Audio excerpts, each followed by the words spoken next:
A credit card skimmer impacts over 61,000 Avery customers. The city of Hamilton estimates a $52 million bill to rebuild IT systems after a ransomware attack. And Microsoft issues a critical Outlook patch for an actively exploited vulnerability. This is Cybersecurity Today. I'm your host, Jim Love. A new study highlights serious vulnerabilities in Internet tunneling protocols, leaving more than 4.2 million systems exposed to potential exploitation. The affected protocols IPIP, GRE, 4 and 6, and 6 and 4 are widely used for transferring data across networks, but researchers discovered a critical flaw. Many systems accept tunneling packets without verifying the sender's identity.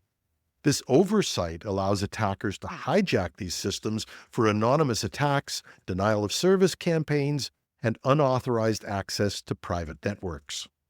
The study was conducted by cybersecurity experts at KU Leuven and Top 10 VPN.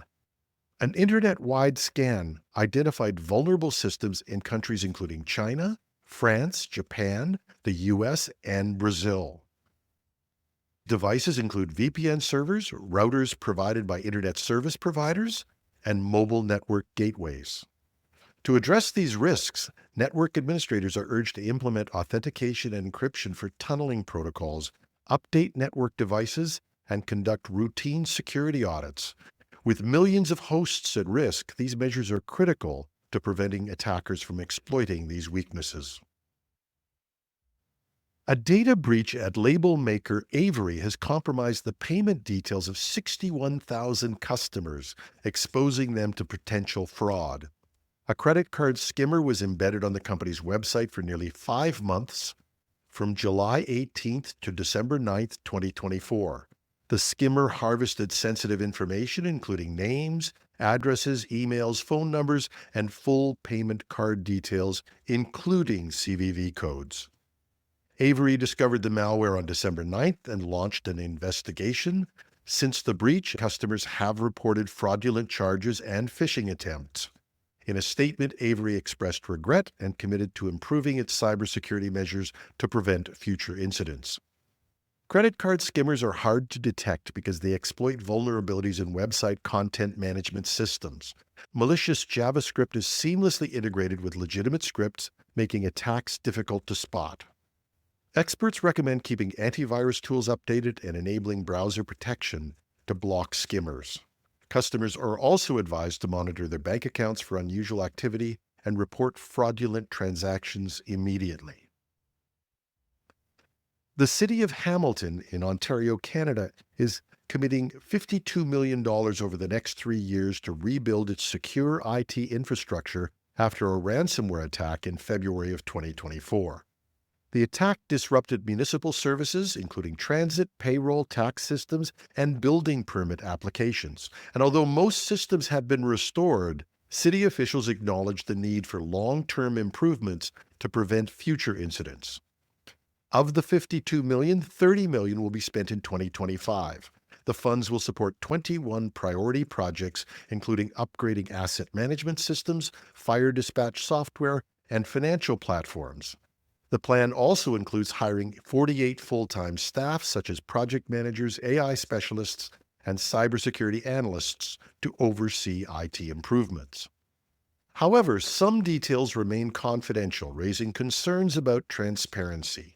Councillor Brad Clark criticized the secrecy, saying, "If we're spending this kind of money, residents deserve to know where it's going."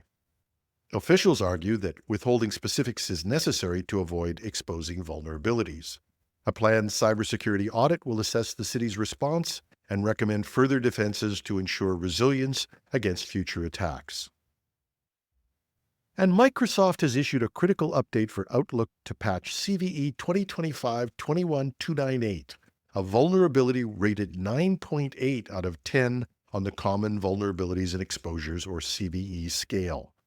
The flaw lies in a Windows Object Linking and Embedding, or OLE, mechanism that allows attackers to execute remote code using malicious rich text format, or RTF, documents. The vulnerability can be exploited through email phishing campaigns, and even the Outlook preview pane can serve as an attack vector. The vulnerability has been actively exploited, posing a serious threat to organizations. Mike Walters, president of Action One, warned that the low complexity of the attack makes it accessible to a broad range of threat actors. Exploitation could result in full system compromise, data theft, or malware installation. Microsoft recommends users apply the patch immediately. For those unable to update right away, a temporary but inefficient workaround is to open RTF files in plain text format. Security teams should also review email filtering rules and train employees to recognize suspicious attachments. Failing to patch this flaw could leave systems vulnerable to widespread attacks. And that's our show for today. You can reach me with comments, questions, or tips at editorial@technewsday.ca. Or if you're watching this on YouTube, please leave us a comment. To those who have already left comments, and to some of you who've put some likes and thank yous and even subscribed, thank you. It's helping us build this YouTube audience. I'm your host, Jim Love. Thanks for listening.